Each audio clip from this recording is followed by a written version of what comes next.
प्यारे बच्चों, आप सभी का अपने YouTube channel math with Sonu sir YouTube channel पर हार्दिक स्वागत है। आइए आज की क्लास में हम बौद्ध धर्म पर विचार करते हैं। बौद्ध धर्म गौतम बुद्ध के द्वारा संपादित एक ऐसा धर्म था। गौतम बुद्ध जिनका जन्म 563 ईस्वी पूर्व नेपाल के कपिलवस्तु में हुआ। गौतम बुद्ध का जन्म 563 ईसा पूर्व नेपाल के कपिलवस्तु लुम्बिनी में हुआ। इनके पिता शुद्धोधन सांक्यगढ़ के मुखिया थे। इनके गांव में एक गढ़ था जिनका नाम था सांक्यगढ़ के मुखिया थे। इनकी माता जी का नाम महामाया था। गौतम बुद्ध का बचपन का नाम सिद्धार्थ था। ये जब ज्ञान प्राप्त कर लिए, ज्ञान प्राप्त करने के बाद इनका नाम गौतम बुद्ध हुआ। बचपन का नाम सिद्धार्थ था। जब गौतम बुद्ध का जन्म हुआ, जन्म के 7 दिन के बाद इनकी माता जी का निधन हो गया, स्वर्गवास हो गया। और इनका पालन पोषण इनकी मौसी प्रजापति गौतमी ने किया। इनकी मौसी प्रजापति गौतमी ने इनका पालन पोषण किया।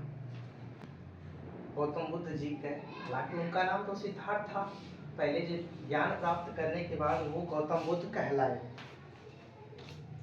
उनके पिताजी ने अनेक ज्योतिषों को बुलाकर अपने बच्चे का हाथ दिखवाए, तो कुछ ज्योतिषों ने कहा ये बच्चा आगे चलकर राजा बनेगा, तथा कुछ ज्योतिषों ने कहा ये बच्चा आगे चलकर संन्यास ग्रहण करेगा। ये जो दूसरी बात थी राजा शुद्धोधन के मन में घर कर गई कि मेरा बेटा एक ही बेटा जो इस साम्राज्य का मालिक होना चाहिए, वो संन्यास ग्रहण करेगा। तो इस कारण से 16 वर्ष की आयु में उन्होंने अपने बेटे सिद्धार्थ की शादी यशोधरा से किया और इनका एक पुत्र हुआ जिनका नाम था राहुल। इनके सारथी का नाम चन्ना और इनके घोड़े का नाम कंथक था। कंथक घोड़ा इनका प्रिय घोड़ा था। एक दिन जब ये बच्चा के मन में राजा को पता चला कि मेरा बच्चा संन्यास ग्रहण करेगा, ज्योतिषों ने बोला कि इसे जिंदगी में कभी भी दुख का एहसास न हो। ये बूढ़ा व्यक्ति, बीमार व्यक्ति, ये सब दुख, पीला पत्ता, ये सब न देखे, ताकि इसके मन में वैराग्य का भाव उत्पन्न हो और ये आगे चलकर संन्यास ग्रहण करे। एक दिन सिद्धार्थ जी अपने सारथी से कहे कि चलिए अब महल से बाहर चलकर संसार के बारे में थोड़ा जानते हैं, घूमते हैं, इस बाहर की दुनिया कैसी है। तो उन्होंने अपने सारथी चन्ना से बोला कि चलिए आज चलते हैं। तो दोनों लोग निकल चुके। आगे जाने के बाद एक बूढ़ा व्यक्ति मिला। बूढ़ा व्यक्ति जा रहा था तो सिद्धार्थ जी ने कहा ये कौन है? तो सारथी ने बोला कि राजन ये बूढ़ा व्यक्ति है। हर एक, तो उन्होंने बोला कि ये बूढ़ा क्या होता है? तो उन्होंने बोला जवानी के बाद एक ऐसी अवस्था होती है इसको बूढ़ा कहते हैं, और हर एक इंसान एक समय आएगा जब वो बूढ़ा होगा। आगे जाने के बाद एक बीमार व्यक्ति मिला। उन्होंने बोला इसे क्या प्रॉब्लम है? तो उन्होंने बोला इसे दुख है महाराज, इसलिए यह बीमार है और पीड़ा से कह रहा है, इसे कष्ट है। आगे जाने के बाद एक मृत व्यक्ति मिला। उन्होंने बोला अपने साथी से ये कौन है? तो बोला कि ये व्यक्ति मर चुका है। तो बोले कि क्या मैं भी मरूंगा? बोले जी हाँ, जो दुनिया में आया सबको जाना है, जो फरा सो झरा, जो मरा सो बुताना। सबको, संसार में जो पैदा हुआ सबको एक न एक दिन धरती को छोड़कर जाना। और आगे चलने के बाद एक सन्यासी व्यक्ति मिला। तो सिद्धार्थ जी ने अपने सारथी चन्ना से बोला ये कौन है? तो बोले महाराज ये सन्यासी है। इसे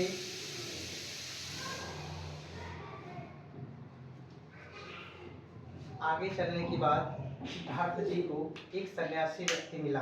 उन्होंने बोला अपने सारथी से ये कौन है? सारथी ने बताया महाराज जी ये सन्यासी है, इसे जीवन के मोह माया से कोई लेना देना नहीं है। तो उन्होंने सिद्धार्थ जी अपने घर आए और अपने घर आने के बाद रात को यशोधरा, पुत्र राहुल, माता जिसे हम मौसी उनकी थी, सौतेली माता भी कहते हैं। प्रजापति गौतमी और शुद्धोधन जी को छोड़कर आधी रात को चल दी। तब उसके बाद सांसारिक दुखों से परेशान होकर 29 वर्ष की आयु में सिद्धार्थ जी ने अपने घर को छोड़ दिया और इतिहास में गृह त्याग की घटना को महाभिनिष्क्रमण कहा गया। जब इन्होंने घर को त्याग दिया, घर को त्यागने के बाद इन्होंने अलार कलाम और धर्माचार्य रुद्र, इनके दो गुरु हुए, दोनों से इन्होंने शिक्षा लिया। अलार कलाम से सांख्य की शिक्षा ली और धर्माचार्य रुद्र से योग की शिक्षा लिया। तो इनके मेन गुरु रुद्रक जी थे, क्योंकि आप देखेंगे तो हमेशा गौतम बुद्ध जी हमेशा योग की मुद्रा में आपको दिखाई देंगे। अलार कलाम और धर्माचार्य रुद्रक जी से शिक्षा लेने के बाद इन्होंने 6 वर्ष की कठोर तपस्या की और 6 वर्ष की कठोर तपस्या करने के बाद 35 वर्ष में इन्हें ज्ञान प्राप्त हुआ। ज्ञान प्राप्त कहाँ हुआ? इनको ज्ञान बोध गया कि निरंजना, पुनपुन या फल्गु, ये तीनों नदियाँ एक ही नदी के नाम है। बोध गया में निरंजना या पुनपुन नदी के किनारे बोधि पीपल वृक्ष के नीचे बैसाख पूर्णिमा के दिन हुआ। और ये जानकारी आपको बता दें कि गौतम बुद्ध जी का जन्म, मृत्यु और इन्होंने जब ज्ञान दिया सब बैसाख पूर्णिमा के दिन ही हुआ। और ज्ञान प्राप्त होने पर गौतम बुद्ध जी ज्योतिपुंज कहलाए और इसीलिए एशिया का ज्योतिपुंज बुद्ध जी को कहा जाता है। तो 6 वर्षों तक इन्होंने कठोर तपस्या की और 6 वर्ष 29 वर्ष की आयु में घर से गए।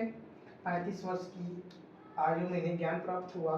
बोध गया में निरंजना या पुनपुन नदी के किनारे बोधि पीपल वृक्ष के नीचे प्राप्त हुआ और ज्ञान प्राप्त होने पर ये ज्योतिपुंज कहलाए। गौतम बुद्ध जी को एशिया का ज्योतिपुंज भी कहते हैं। ज्ञान प्राप्त होने के बाद उन्होंने बोध गया से उत्तर प्रदेश का एक स्थान पड़ता सारनाथ आए और सारनाथ में मृगदाय वन में 5 शिष्यों के साथ पाली भाषा में उपदेश दिए और उनके प्रथम उपदेश को धर्मचक्र प्रवर्तन कहा जाता है। उससे क्वेश्चन बनेगा कि गौतम बुद्ध ने प्रथम उपदेश कहाँ दिया? तो सारनाथ के मृगदाय वन में दिया और प्रथम उपदेश को धर्मचक्र प्रवर्तन कहा गया। और इसके बाद ये बारिश जब होती थी तो ये श्रावस्ती चले जाते थे, श्रावस्ती गए, श्रीवस्ती नहीं श्रावस्ती, और सर्वाधिक उपदेश इन्होंने श्रावस्ती में दिया। बहुत लोगों को इन्होंने शिक्षा दिया, मुनिमाल जैसे डाकू को भी इन्होंने शिक्षा दी।